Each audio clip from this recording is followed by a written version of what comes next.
সুপ্রিয় সপ্তম শ্রেণীর শিক্ষার্থী, আশা করছি তোমরা সবাই ভালো আছো।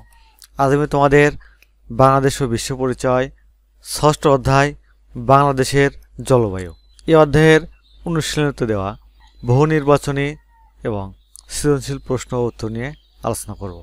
প্রথমে আমরা অনুশীলনীতে দেওয়া বহু নির্বাচনী প্রশ্ন এবং উত্তর দেখে নেব। দেখো, বাংলাদেশে সাধারণত কোন মৌসুমে নদী ভাঙ্গন দেখা যায়? সঠিক উত্তর খ, বর্ষা মৌসুমে। তারপর আমাদের দেশে নদী ভাঙ্গনের কারণ হচ্ছে 1 নম্বর নদীগুলোর চলার পথ সোজা না হওয়া, 2 নম্বর নদীর পাড়ের মাটির দুর্বল গঠন, 3 নম্বর নদীর পাড়ে প্রচুর গাছপালা থাকা। নিচের কোনটি সঠিক? সঠিক উত্তর গ, 1 নম্বর নদীগুলোর চলার পথ সোজা না হওয়া, 2 নম্বর নদীর পাড়ের মাটির দুর্বল গঠন। এই দুটি ঠিক। তারপর নিচের উদ্দীপকটি পড়ো এবং 3 ও 4 নম্বর প্রশ্নের উত্তর দাও। কক্সবাজারের মেয়ে রূপসা ঘরে বসে রেডিও শুনছিল। রেডিওতে সতর্কবার্তা শুনে সে এবং তার পরিবারের সদস্যগণ আতঙ্কিত হয়ে ঘর থেকে বের হয়ে আশ্রয় কেন্দ্রের দিকে রওনা হলো। রূপসা কিসের সতর্কবার্তা শুনছিল? সঠিক উত্তর ক, ঘূর্ণিঝড়। রূপসার আতঙ্কিত হওয়ার কারণ হচ্ছে 1 নম্বর পুরো এলাকা প্লাবিত হয়ে যেতে পারে, 2 নম্বর একটি কম্পনের পরপরই আরেকটি কম্পন শুরু হবে, 3 নম্বর আশ্রয় কেন্দ্রের সময় মতো পৌঁছানো নেই। সঠিক উত্তর খ, 1 ও 3।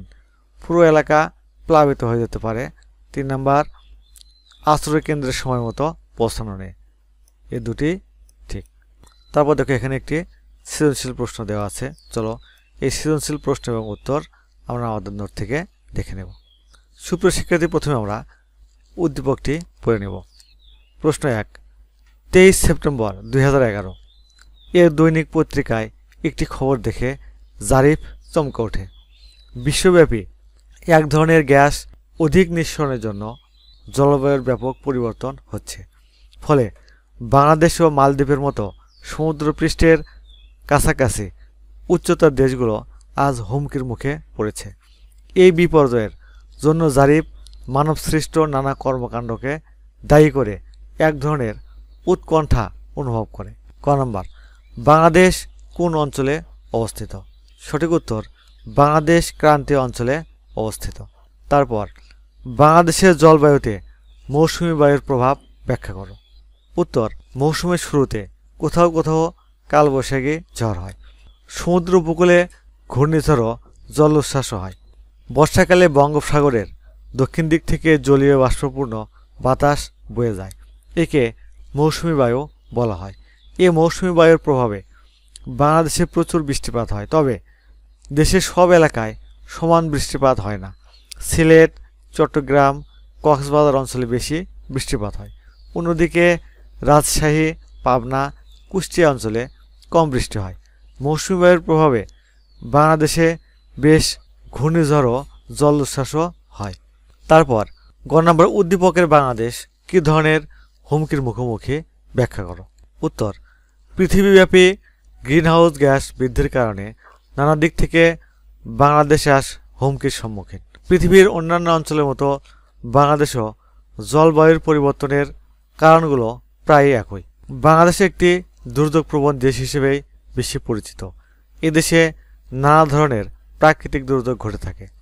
পৃথিবীব্যাপী জলবায়ু পরিবর্তনের প্রভাবে তথা গ্রিনহাউস গ্যাস বৃদ্ধির কারণে পৃথিবীর 2 মেরুর বরফ গলতে শুরু করেছে এবং সমুদ্রের পানির উচ্চতা বৃদ্ধি পাচ্ছে। এই অবস্থা চলতে থাকলে একসময় বাংলাদেশের মতো দেশগুলো পানির নিচে তলিয়ে যাবে। অতিরিক্ত পানি বৃদ্ধির ফলে ঘন ঘন বন্যা হচ্ছে, যার প্রভাব বাংলাদেশে পড়তে শুরু করেছে। তাছাড়া নদী ভাঙ্গনের মাত্রাও বৃদ্ধি পাচ্ছে। প্রতিকূল আবহাওয়ার কারণে ঘূর্ণিঝড় ও জলোচ্ছ্বাসের মাত্রা বৃদ্ধি পাচ্ছে। এ ভয়াবহতা 2007 এবং 2009 সালে সংঘটিত সিডর ও আয়লা এর দিকে তাকালেই বোঝা যায়। এছাড়া ভূমিকম্পের প্রকোপ পৃথিবীব্যাপী বৃদ্ধি পাচ্ছে। বাংলাদেশেও এ প্রাকৃতিক দুর্যোগ সংঘটিত হওয়ার সম্ভাবনা বেশি। উদ্দীপকে উল্লেখিত বিপর্যয়ের জন্য মানবসৃষ্ট কর্মকাণ্ডই দায়ী। তোমার উত্তরের সপক্ষে যুক্তি দাও। উদ্দীপকে উল্লেখিত বিপর্যয়ের জন্য মানবসৃষ্ট কর্মকাণ্ডই দায়ী। প্রশ্নর উক্তিটি যথার্থ। পৃথিবীতে তাপমাত্রা বৃদ্ধিকারী এই গ্যাসের নাম গ্রিনহাউস গ্যাস। আর বায়ুমণ্ডলে গ্রিনহাউস গ্যাস বৃদ্ধির জন্য মানুষের কর্মকাণ্ডই সবচেয়ে বেশি দায়ী। কারণ মানুষের তৈরি গ্রিনহাউস গ্যাসের মধ্যে কার্বন ডাই অক্সাইডের পরিমাণ সবচেয়ে বেশি। বিদ্যুৎ উৎপাদন, যানবাহনের তেল ও গ্যাসের ধোঁয়া, ইটের ভাটা প্রভৃতি থেকে এই কার্বন ডাই অক্সাইড উৎপন্ন হয়। অন্যদিকে মানুষ তাদের প্রয়োজনে অতিরিক্ত জ্বালানি ব্যবহার করে। যদিও পৃথিবীর শিল্পোন্নত দেশগুলোর যে পরিমাণ জ্বালানি ব্যবহার করে, বাংলাদেশের মতো উন্নয়নশীল দেশ ততটা করে না। সেদিক থেকে জলবায়ু পরিবর্তনের জন্য উন্নত দেশগুলোই বেশি দায়ী। তাছাড়া ইচ্ছাকৃত ও অনিচ্ছাকৃতভাবে মানুষ তার কর্মকাণ্ডের মধ্য দিয়ে পরিবেশের উপর বিরূপ প্রভাব ফেলে। কলকারখানা ও যানবাহন থেকে অনবরত নির্গত হওয়া carbon die oxide, methane, CFC প্রভৃতি গ্যাসের ফলে বিশ্ব উষ্ণায়ন ঘটছে। অর্থাৎ মানবসৃষ্ট কারণে জলবায়ু পরিবর্তন হয়ে তা বিপর্যয় সৃষ্টি করছে। তাই প্রশ্নোক্ত উক্তিটির সাথে আমি সম্পূর্ণ একমত পোষণ করি। সুপ্রশিক্ষিত আস্থল এখানেই শেষ করছি। আগামী পর্বে আমরা সৃজনশীল 2 নম্বর প্রশ্ন উত্তর দেখে নেব। তোমরা এখনও যারা সোহান অনলাইন স্কুল চ্যানেলটি সাবস্ক্রাইব করোনি তারা প্লিজ সাবস্ক্রাইব করবে। আল্লাহ হাফেজ।